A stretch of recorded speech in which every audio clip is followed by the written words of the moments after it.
Bonjour à tous, bienvenue sur cette nouvelle vidéo des Brothers, je suis Florent, et cette vidéo aujourd'hui, elle va parler de Bosc. Alors, récemment, Bosc, il a fait parler de lui, notamment grâce au finaliste, enfin non, au vainqueur plutôt, du tournoi de Barcelone de plus de 200 joueurs, donc un Bosc bleu, qui sort un petit peu des sentiers battus, hein, puisque généralement Bosc on le joue en vert ou peut-être en jaune, mais moi justement, je vous le propose ni en bleu, ni en jaune, ni en vert, mais en double rouge. C'est parti. Évidemment, on n'oublie pas d'aller checker la boutique Torek, lien dans la description, qui font des tapis de jeu notamment. Et justement, si vous voulez acheter un tapis, eh ben, je vous propose 10% de réduction avec le code promo Brothers. Sympa, non? Donc vous le voyez, particularité de ce deck, c'est le nombre de cartes en un seul exemplaire. Alors c'est vraiment un choix, c'est un parti pris, hein, parce que chaque carte offre des possibilités différentes en fonction de la situation, et je souhaitais que ce deck soit un deck où on peut s'adapter à plein de situations différentes, et que justement soit la capacité à s'adapter qui fasse la force de ce deck.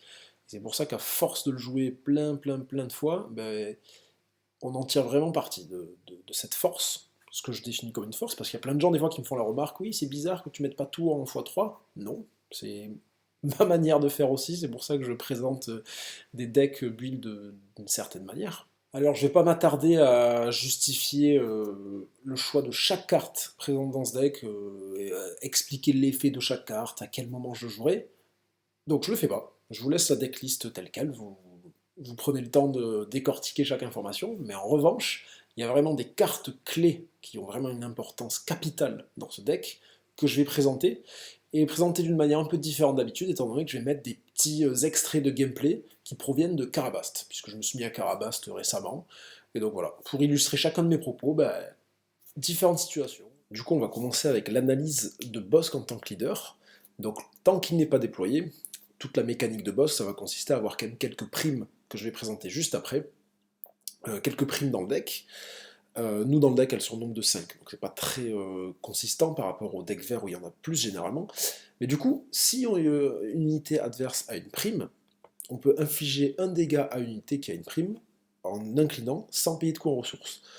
Aussi, on peut lui donner +1 à cette unité, si c'est une unité à nous qui a une prime, on verra que ça fonctionne avec le Landspeeder, qui est une carte du deck qui a prime nativement. Mais surtout, là où ça va être intéressant, c'est qu'il y a les decks qui fonctionnent bien en ce moment, notamment c'est le Kira vert. Et Kira vert, il y a souvent un T1 qui est une unité qui a une prime nativement. Donc nous, dès le début, cette unité, elle a des bonnes stats, mais en contrepartie, elle a une prime. Et ben nous, dès le début, avec Bossk, même si on n'a pas de prime à lui mettre, vu que cette unité a une prime nativement, on peut infliger un dégât dès le premier tour, et même ça peut être la première action en début de deuxième tour, donc si l'unité avait vraiment que 2 points de vie, on peut l'éliminer très rapidement. Lorsqu'on déploie Bossk, alors c'est toujours en lien avec les primes, mais du coup, c'est quand on collecte une prime, vous pouvez de nouveau collecter cette prime. Donc en fait, on collecte l'effet de la prime 2 fois. Utilisez cette capacité qu'une seule fois par round. Ok. Donc pour pas en abuser, mais vous allez voir, je vais présenter des situations où vraiment c'est game changer. Le moment où on collecte 2 fois la prime, ça change tout. Et ça, là, les primes que j'ai choisies, du coup en 5 exemplaires, ça s'y prête plutôt bien généralement. Et du coup, double rouge, un des choix pour lequel j'ai double rouge, c'est notamment la base Tarkin Town, qui dit infliger 3 dégâts à une unité non leader endommagée. Et ce qui est sympa avec Bossk, c'est que vu qu'on place des primes et qu'on met un dégât sans payer de ressources, et ben, il y a souvent des unités en face qui sont endommagées, et c'est facile de les finir avec Tarkin Town. Comment illustrer la puissance de Bossk déployée ainsi que la puissance de la base? Il reste 3 points de vie sur le Moll, donc il est endommagé, c'est pas un leader. Hop, je lui mets 3 dégâts. Ensuite avec Bossk, je tape son Bossk qui a une prime, donc je mets un jeton expérience à chacun de mes unités, et je fais une deuxième fois. Là la game elle prend un certain tournant. Là on pourrait se poser une question très légitime qui est pourquoi s'embêter à faire un deck double rouge? Quel est l'intérêt littéralement? Bon, déjà on a la première carte que je me présentais juste avant qui est Tarkin Town. Il n'y a que si on est double rouge qu'on peut bénéficier de cet effet qui en plus se combine très bien avec Bossk. Mais en plus il y a 9 cartes dans le deck qui ont un vrai intérêt, et celle qui a le plus gros intérêt, qui a vraiment un très gros effet dans toutes les games, vous allez voir, je vais montrer les extraits après, c'est agressivité. Pour 4 ressources, on a deux options, qui est piocher une carte qu'on va souvent utiliser, éliminer jusqu'à 2 améliorations, ça peut être très fort dans la méta où on met beaucoup d'améliorations, ou pour enlever des shields ou des expériences. Redresser une unité de puissance 3 ou moins, ça c'est ce qu'on va le moins utiliser généralement, mais ça peut quand même créer une menace. Ou infliger 4 dégâts à une unité, c'est du contrôle.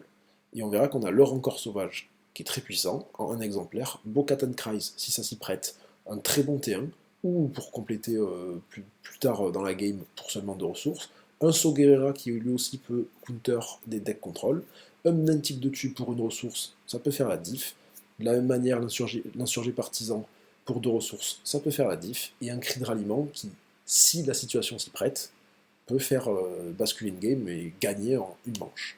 Du coup, la première carte que je vais présenter en profondeur, c'est agressivité, avec notamment ce gameplay. Du coup, on va voir qu'il y a plein de manières d'utiliser agressivité. Donc là, on voit qu'il y a un 4 banné qui lui reste plus que 4 points de vie. Ça va être très intéressant de l'éliminer 4 dégâts et de piocher une carte pour s'offrir des possibilités. Donc là, en effet, en plus, en l'éliminant, on crée d'autres possibilités. Souvent, voilà, piocher une carte, c'est une bonne option. Et là, on va décider d'éliminer 2 améliorations, puisque l'unité en face avait 2 boucliers. Et là, on voit que notre boss, qu'il a la possibilité de venir changer la situation.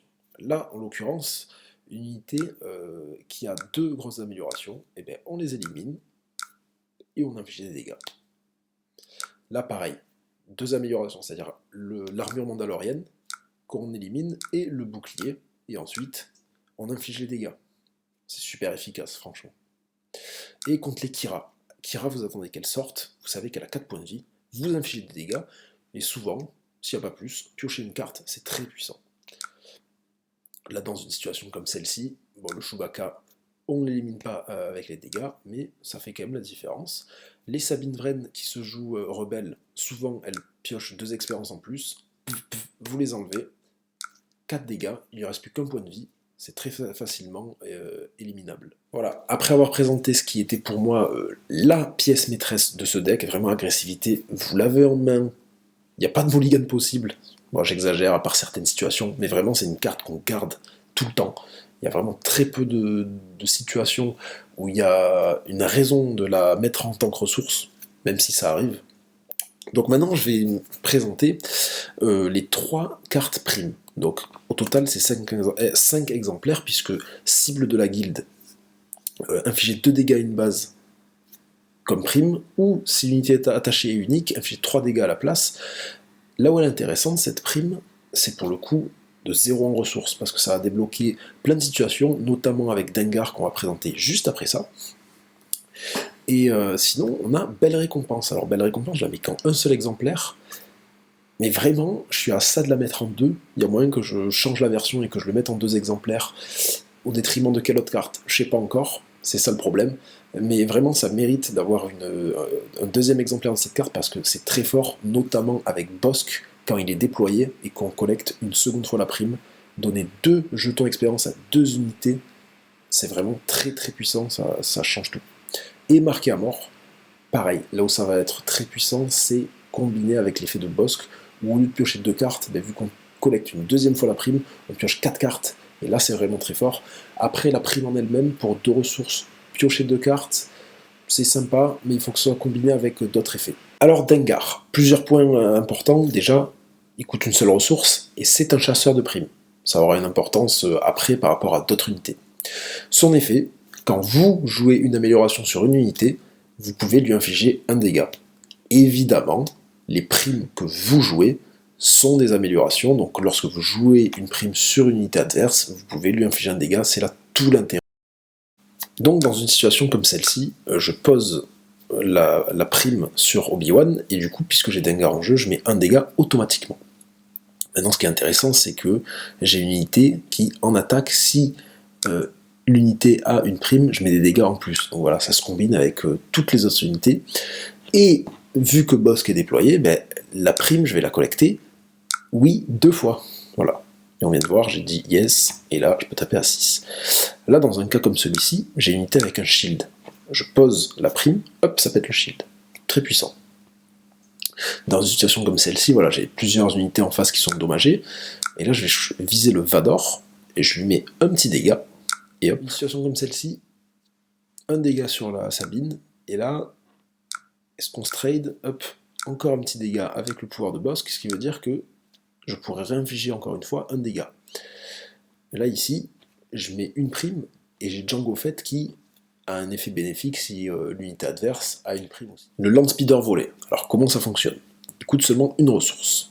Quand vous le jouez, tout de suite, votre adversaire en prend le contrôle. Ok, donc votre adversaire gagne une 3-2 qui est inclinée, évidemment. Vous, durant cette phase, vous allez utiliser le pouvoir de Bossk, donc vous inclinez Bossk, sans payer de ressources. Vu que cette unité a une prime, vous lui infligez un dégât, ce qui veut dire que d'une 3-2, elle passe à une 3-1.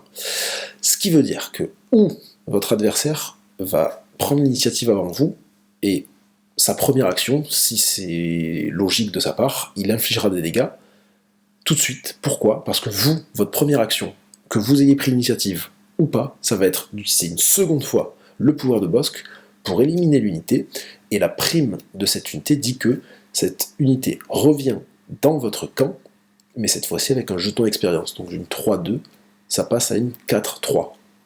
Donc, ou l'adversaire avait l'initiative avec vous, et il a pu vous infliger 3 dégâts, souvent à la base, c'est ce que font les adversaires, ou alors même pas, et du coup vous avez gagné une 4-3 pour une ressource, puisque le pouvoir de Bossk coûte 0 ressources. Bon, dans ce cas où le Landspeeder serait déployé, bah en fait, il est bon pour trade, déjà, premier temps. On peut faire l'effet aussi de Bossk sur notre Landspeeder, puisqu'il a une prime, pour gagner le +1 bonus que j'ai dit au tout début. Voilà, deux exemples, voilà, où je mets +1 et je vais taper, au lieu de taper à 4, à 5. Sinon, voilà, avec Django Fett qui inflige plus de dégâts sur une unité qui a une prime, on peut intentionnellement poser notre unité qui a une prime pour booster nos autres cartes qui ont des effets sur des primes. Voilà, deux exemples. Bon, celui-ci un petit peu plus tiré par les cheveux parce que en face il y a une sentinelle, alors il faut que j'arrive à me dépêtrer pour pouvoir taper. Donc je déploie Bossk, j'ai aussi ma base qui permet de terminer si jamais. Et là, enfin, avec Django Fett, je peux mettre tout en place. Des fois c'est parfois compliqué. Donc voilà, au bout de cette action, vraiment on montre qu'on a plein de possibilités. Alors le Punishing One, une des grosses pièces maîtresses aussi de ce deck, pour plusieurs raisons. Déjà, pour 3 ressources, un body de 3-4, c'est intéressant, mais encore plus dans le domaine aérien. Et en plus, quand cette carte en question a un effet qui peut être très très fort et qui peut vraiment donner lieu à des combos qui surprennent beaucoup d'adversaires pour une carte à 3 ressources. Donc en fait, cet effet, c'est que si une unité qui est améliorée d'un adversaire est éliminée, je peux redresser le Punishing One une seule fois par round. Évidemment, encore une fois, je reviens un petit peu comme Dengar, les primes que vous posez sur l'adversaire, ce sont des améliorations. Mais du coup, pas que. Une unité adversaire qui est améliorée par des améliorations de l'adversaire en lui-même, je sais pas, pour les Jedi, je pense à des sabres laser Jedi, des choses comme ça, ben ça fonctionne aussi. Donc en fait, ça ne se réduit pas que à vos primes. Là où Dengar, ben, c'est quand même plus fermé. Ben là, Punishing One, il y a plein de situations où l'adversaire, ben, il est éliminé avec des améliorations, vous allez pouvoir le redresser, surtout qu'il n'y a pas de contrainte de puissance, c'est-à-dire que si vous pouvez améliorer le Punishing One, avec des jetons expérience notamment, et ben il n'y a pas de limite. Même si il est d'une 3-4, il est transformé en une 5-6, et ben il peut. Allez, on va vraiment voir la puissance de ce Punishing One. Voilà. Même quand en face, il y a une unité sentinelle, on va voir qu'on peut débloquer les situations. Voilà, je mets une prime, donc forcément ça va pouvoir fonctionner avec le Punishing One, mais ce qui est intéressant, c'est voilà, je mets un dégât avec le pouvoir de Bossk, j'attaque avec le Punishing One, hop, je termine avec le pouvoir de la base, je récolte la prime, et je redresse le Punishing One. Et donc là, je vais pouvoir taper un 4 sur la base. C'est franchement trop fort. Et hop. Du coup, là, en face, on voit qu'il y a une unité qui a des primes, et qui a aussi des jetons expérience. Donc, des améliorations, il y en a plein. Avec Bossk, je vais l'éliminer. Tant pis, quitte à me sacrifier avec mon Bossk. Mais voilà, je vais collecter les primes, et je peux redresser mon Punishing One, évidemment. Et combiné avec Dengar, c'est très très puissant, puisque je vais pouvoir poser une amélioration, une prime, et avec les dégâts instantanés de Dengar, hop, je peux redresser. Là, en l'occurrence, j'ai pu terminer la game. Voilà, donc j'attaque, j'élimine une unité tranquille. L'initié de la guilde des chasseurs de primes. qu'est-ce que je l'adore cette carte. Franchement, je surkiffe. Vraiment, bah déjà, pas d'affinité, et un effet en fait qui est super fort, ça que j'aime bien aussi, c'est que c'est vraiment, tu peux l'intégrer dans tous les decks, là, dans un deck mono rouge, n'importe quel deck. Ce qui est important, c'est d'avoir un chasseur de primes en jeu au moment où tu joues. Donc, pour seulement une ressource, tu mets 2 dégâts à une unité terrestre. Franchement, c'est un contrôle. Enfin, en fait, il faut le voir comme un contrôle, faut pas le voir comme une unité qui va permettre de faire des gros trades. C'est posé, après, si ça permet de faire de booster un taureau, par exemple, qu'on va présenter juste après, ou voilà, ou permettre de faire proc le pouvoir d'autres chasseurs de primes, tant mieux. Mais voilà, c'est juste pour son effet une fois joué. Et le mot-clé chasseur de primes, après le body, on s'en tamponne. Vous allez vraiment voir la puissance là en contournant des effets comme Sentinelle. En face, voilà, j'ai le Ketsunyo qui est redressé, hop, je tape, même si à Sentinelle on s'en fiche. Là, j'ai une Sabine mais qui reste 2 points de vie, hop, je tape, et je redresse Taureau, comme j'ai expliqué tout à l'heure.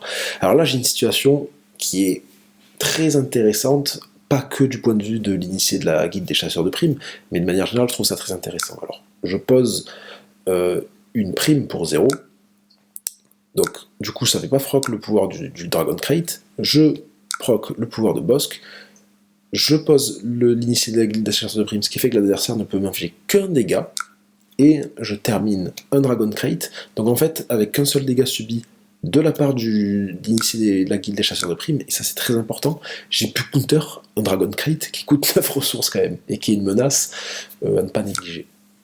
Et c'est l'initié de la guilde des chasseurs de primes qui le permet. Voilà, je peux éliminer une Sabine.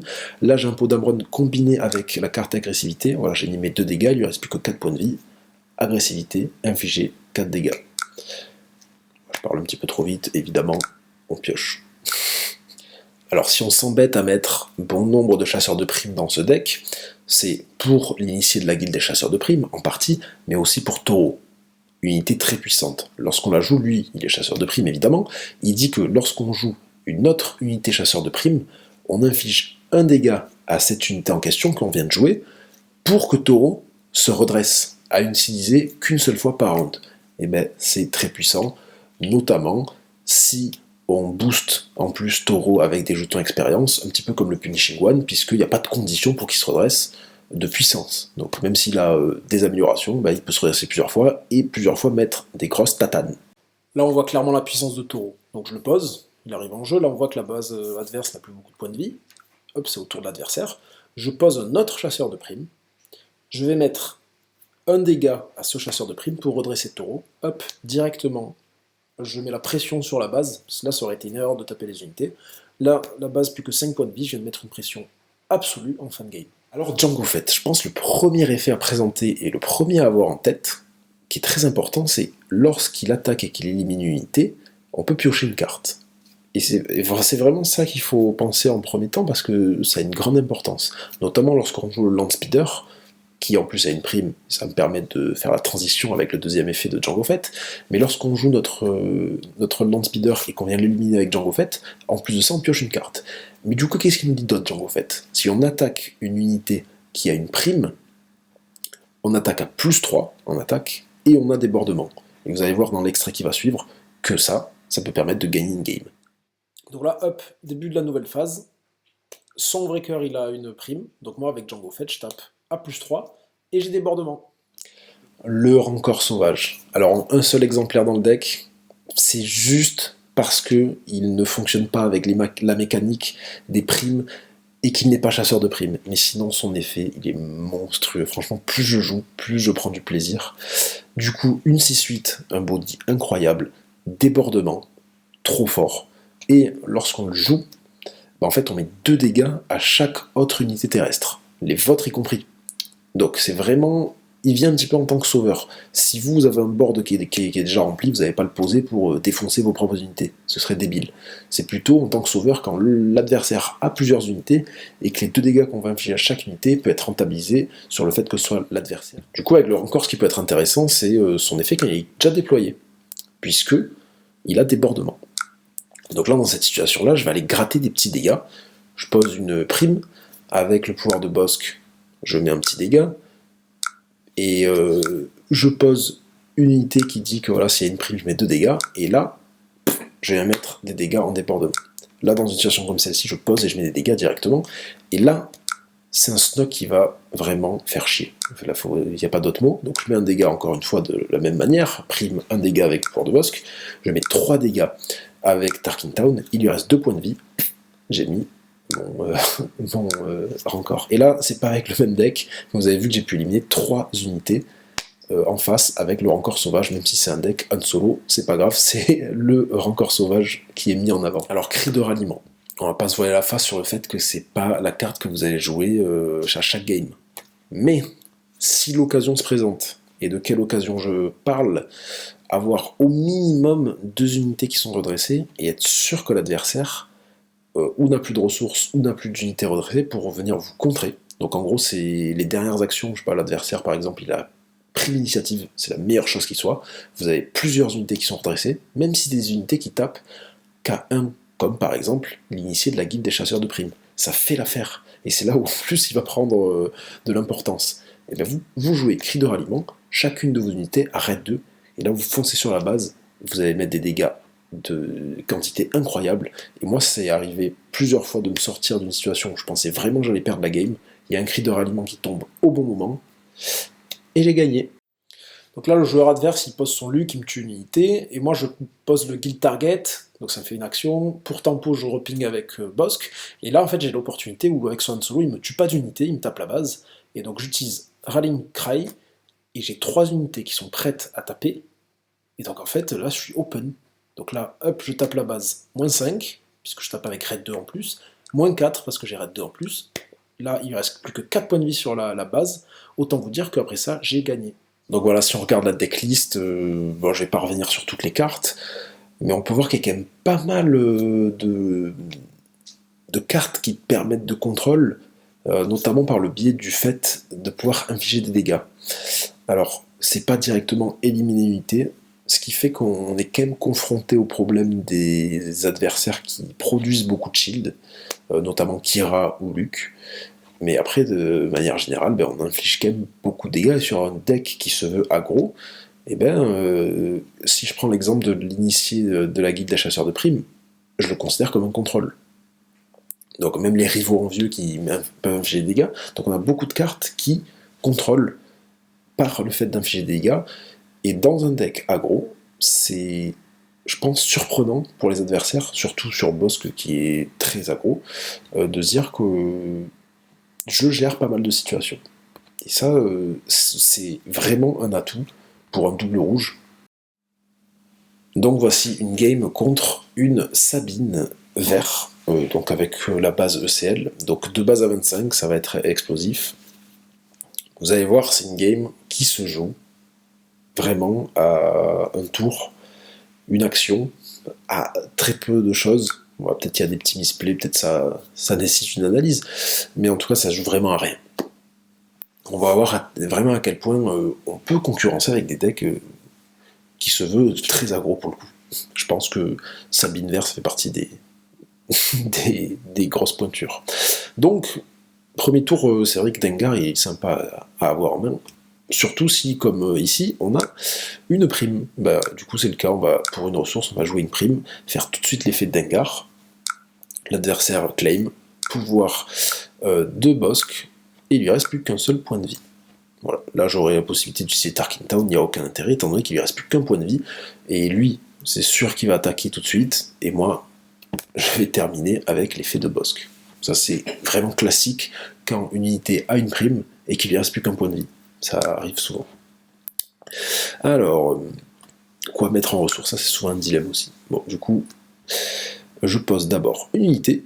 Pourquoi? Parce que en face, j'ai plus de menace puisqu'il vient d'attaquer, et avec Bosque, je vais pouvoir donner un jeton expérience à 2 unités, jusqu'à 2 unités. J'aurais pas pu donner 2 jetons expérience à Dengar. C'est un jeton expérience, 2 unités différentes.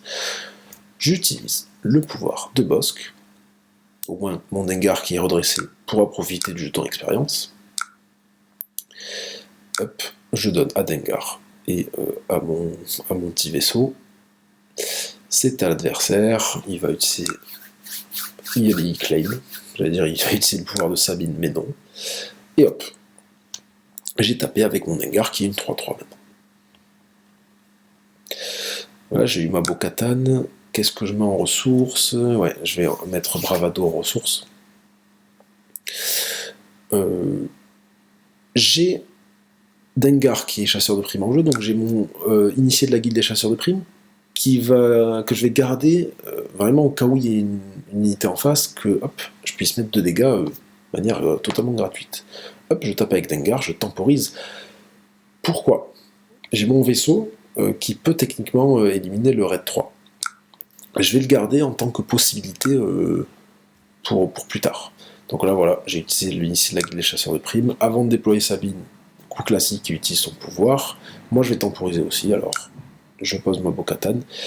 Et là, avec mon vaisseau, je veux surtout pas que Sabine attaque et bénéficie voilà, du raid 3 et du raid 1 en fait, que octroie le raid 3. Donc il tape ma base, hop, je termine son Cassian, et là je retrouve à 3 unités contre une, son leader.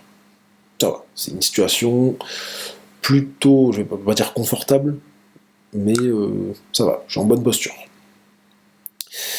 Alors ici j'ai viré Taureau parce que 5 ressources, je vais pouvoir poser IG. Et ça c'est pas négligeable. Donc je tape avec Sabine avec Bo-Katan sur la Sabine. C'est sympa comme situation parce que voilà, en attaque elle avait que 2, du coup ça permet à ma Bo-Katan de survivre. Là il reste 2 points de vie à sa Sabine. Et là en fait, est-ce que je joue vraiment IG ou est-ce que, tant pis, j'utiliserai pas 4 ressources à ce tour, mais j'utilise mon autre initié de la guilde des chasseurs de primes pour terminer sa Sabine. Dilemme. Et bien là peut-être j'aurais dû l'utiliser juste avant, parce que là c'est trop tard. Ou alors je tape avec le initié de la guilde des chasseurs de primes, non, je tape la base, je savais pas trop, ou alors j'ai encore la possibilité de déployer Bosque. Mais l'adversaire a encore 5 ressources, c'est là où c'est intéressant d'avoir des unités sur le board pour pouvoir tempo en fait. Je tape un peu la base, tac, etc. Ça me permet de faire des actions et d'agir en fonction de l'adversaire. Donc je déploie mon Bosque, il joue le CL, pour Damron, ça fait mal, ça va laver. Ça va laver, évidemment avec son pot il va me tuer mon Bosque, il ne lui restera plus que 2 points de vie. Il va utiliser le pouvoir pour défausser une carte de sa main, infliger 2 dégâts. Étant donné qu'il n'y a aucune des bases qui a 15 points de vie, ce serait intelligent de sa part de m'éliminer la Bo-Katan Kryze pour pas que je bénéficie de son effet. Là je pense qu'il est en pleine réflexion, voilà, il défausse une carte de sa main. En toute logique il devrait m'éliminer la Bo-Katan Kryze. Voilà. Et donc là, et ben du coup, je ne dépenserai qu'une ressource sur les 5 que j'ai pour terminer ce pot parce que c'est une trop grosse menace. Je peux pas la laisser. Et donc là, est-ce que je mets en ressources? Est-ce que je mets en ressources? Oui, parce que je pense pas miser sur la partie spatiale. Là, il me reste plus que 6 points de vie. Si je n'élimine pas la Sabine, ça va être compliqué. Allez, tant pis. J'enlève mon Dengar, c'est pas un souci. Et il me joue le Bright Top. Je pose mon IG, au moins du coup je présente une vraie menace. Moi il me reste plus que 6 points de vie, le Bright Top il tape à 2. J'ai plus que 3 tours. Avant d'être éliminé, j'ai plus que 3 tours, mais alors du coup moi je crée vraiment une menace avec le IG. IG quand il attaque, il peut éliminer 3 dégâts à une unité terrestre endommagée. Donc que si elle est endommagée. Mais là, voilà. Ça aurait pu être intéressant de garder le Punishing One, mais j'ai pas d'amélioration, et là je m'attends pas à ce qu'il en ait. Donc voilà, peut-être plus intéressant d'avoir Taureau et Django Fett. D'abord je tape la base, hop, plus que 5 points de vie sur la base de l'adversaire. Lui met un dégât parce qu'il a joué une carte rouge. Avec le bounty, je tape la base, je retape la base, il reste 3 points de vie. Alors là, si l'adversaire claim, j'ai gagné. Ben là il vient de claim. Pourquoi? Là je marque GG. Pourquoi? J'ai joué Taureau. Je joue Django Fett, ça me permet de redresser Taureau. 3 dégâts. Vraiment, ça se joue à rien du tout, cette game. Allez, dorénavant, une game contre une Kira. Parce que c'est pas évident. Les matchs contre Kira, c'est pas évident parce que du coup, j'ai dit que les shields, c'était un petit problème pour nous parfois. Mais justement, on va voir comment on peut counter. Mais en revanche, voilà, il y a une unité qui est beaucoup jouée dans les Kira verts, qui a prime nativement, et on va voir si on peut en tirer avantage de tout ça. Mais encore une fois, si je présente cette game, c'est qu'elle est très serrée et que ça se joue à du détail. Même si c'est moins serré que la précédente, c'est un petit quelque chose qui fait que on emprunte une autre voie et qu'on fonce vers la victoire à un moment. Donc du coup, là ce qui est intéressant, c'est que j'ai encore une fois mon Dengar sans amélioration cette fois-ci, donc je pourrais pas faire proc l'effet, mais en tout cas, vu que lui est chasseur de primes, j'ai mon initié de la guilde des chasseurs de primes, et hop, je parlais d'une carte qui a prime nativement, ben c'est celle-ci. Donc je joue mon initié de la guilde des chasseurs de primes, je mets 2 dégâts à son unité, ce qui veut dire aussi que Kira ne peut pas utiliser son pouvoir, parce que son pouvoir indique qu'elle doit d'abord mettre 2 dégâts à son unité pour lui donner un shield, ce qui n'est pas le cas, sinon elle l'élimine avant même de pouvoir donner le shield. Donc là j'ai utilisé le pouvoir de Bossk, son unité elle a aplomb, donc là, vu qu'elle a 3 dégâts, maintenant elle tape à 4. Donc là, s'il est malin, sa première action c'est de taper la base à 4, parce qu'il sait qu'il va être éliminé avec le pouvoir de Bossk par la suite. Moi j'ai encore une fois Dengar dans ma main, je la mets en ressource. Donc là voilà, classique. De ma manière aussi, classique, j'inflige le dégât. Et j'ai 2 unités sur le board. Ça c'est intéressant. Moi là pour ce tour, ben, je vais pouvoir utiliser le vaisseau de Kylo. Bon, c'est offensif, mais c'est pas incroyable. C'est vraiment pour l'aspect offensif des 3 dégâts. Pour une unité à 2 en spatial, c'est quand même pas mal. C'est pas à négliger, ces 3 dégâts. Et là, la sentinelle. Et là, peut-être mon erreur, c'est de pas avoir tapé tout de suite, parce que, voilà. Il y a sentinelle, il y a un shield. Bon, il lui reste plus qu'un point de vie, mais c'est compliqué. Voilà. Qu'est-ce que je fais? Est-ce que j'enlève le contrôle à 1, j'ai agressivité. Alors agressivité, est-ce que je m'en sers pour éliminer son Pike Sentinelle, qui coûte 2 ressources? Est-ce que 4 pour une unité à 2, ça vaut le coup? Là, mon Tarkin Town, même si son unité est endommagée, puisqu'il y a un shield, c'est compliqué. Ouais, voilà. On va plutôt essayer de tempo un petit peu, on va voir ce que va faire l'adversaire, on va agir en fonction. Donc, comme j'ai dit, le vaisseau de Kylo, 3 dégâts. Franchement, pour une unité à 2, pas dégueu. On prend. Lui, il a tout intérêt à taper ma base, et c'est très intelligemment fait de sa part, parce que venir me terminer Dengar, peut-être qu'il aurait eu un intérêt s'il a peur de certains effets que je pourrais faire, mais il sait pas que j'ai pas d'amélioration en main. Et donc là, je pète le shield. Je n'utilise qu'une ressource à ce tour-ci, mais du coup, voilà, je me permets de faire autre chose, parce que moi, ce que je veux, c'est quand même conserver mon Dengar en vie. Et là, l'initié de la guilde des chasseurs de primes, il est parfait à taper à 1 pour infliger 1 dégât sur son Pike Sentinelle. Donc à 4 ressources, qu'est-ce qu'il fait? Et bien justement, il m'élimine mon Dengar. Alors c'est assez cher payé, je trouve, pour une unité à 1, mais au moins il est sûr d'éliminer toute menace qui viendrait de combo avec des améliorations, des primes de ma part. Donc voilà, il claim, j'ai rien de plus à faire. J'ai pas un board de fou, même si les 3 dégâts dans l'espace aérien font plaisir. Et là, je suis dans une situation où j'ai 2 agressivités, et je sais, et je vous le dis, si vous le contre Kira, gardez agressivité. Là, c'est vraiment exceptionnel que j'en enlève un, parce que j'ai des cartes qui sont sympas à côté, et qui vont me permettre de créer des possibilités, mais vraiment obligé de garder agressivité en main contre Kira, puisqu'il la sort.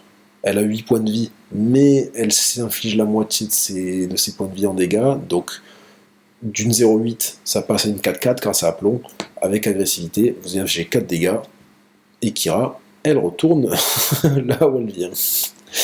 C'est vraiment le counter. Donc là, si vous avez déjà joué contre un Krennic vert, vous connaissez le CL, Gideon Ask, il vous élimine une unité avec embuscade, et vu qu'il a éliminé une unité, il prend un jeton expérience. Alors ça fait mal, mais ça y est, je sais qu'il n'a plus son ECL, il pourra plus me surprendre de la sorte une autre fois. Alors là, j'ai une possibilité qui est de jouer agressivité, d'enlever son expérience et de l'éliminer, mais je le fais pas. Je joue ma prime. Voilà, au moins quand il sera éliminé, je pourrai donner un jeton expérience jusqu'à 2 unités. Ce qui va être intéressant, c'est qu'avec Bossk, je vais pouvoir infliger un dégât gratuitement. Donc là, il passe. Il attend de voir ce que je vais faire. Puisqu'il va pouvoir déployer sa Kira, évidemment. Donc je mets un petit dégât gratuit. Et là, techniquement, je peux l'éliminer avec agressivité. Mais d'abord, j'aimerais bien déployer Bossk pour que, s'il éliminait ce Guidon Ask, je collecte 2 fois la prime. Et sur Bossk. Ce serait sympa. Ça pourrait bien booster mes unités. Alors je sais qu'il va sortir Sakira, puisque ça mettrait mon Bossk à midlife. Et là, ou j'utilise agressivité, j'élimine la Kira tout de suite, ou je fais autre chose, mais voilà. Comme je vous ai dit, généralement, vous attendez que la Kira elle sorte, vous l'éliminez tout de suite, je pioche une carte. J'aurais très bien pu enlever l'expérience de Guidon Ask, mais non, pas de souci, il lui reste 3 points de vie. C'est pas un problème, puisque j'ai Tarkington qui tape les unités endommagées à 3 dégâts. Hop, je collecte la prime. Une deuxième fois, j'ai donné 2 jetons d'expérience à 2 unités différentes. Je tape à 6, je tape à 5. Donc je tape à 11 là. Il lui reste 11 points de vue sur sa base. L'adversaire n'a rien de plus. Là, je peux terminer la game. Vous avez vu comme quoi ça peut être serré, mais sur un petit éclair de génie, je booste mes unités et c'est vraiment, on accélère le jeu. C'est vraiment de l'accélération pure et dure. J'espère que cette présentation différente de d'habitude de ce deck Bossk double rouge vous a plu. Évidemment, dans la description, je mets la decklist, si vous voulez l'essayer sur Karabast, ou si vous voulez copier justement la decklist pour les prochains tournois à venir, étant donné qu'en octobre, il y a bon nombre de tournois là. Et sur ce, il ne me reste plus qu'à vous souhaiter bon jeu.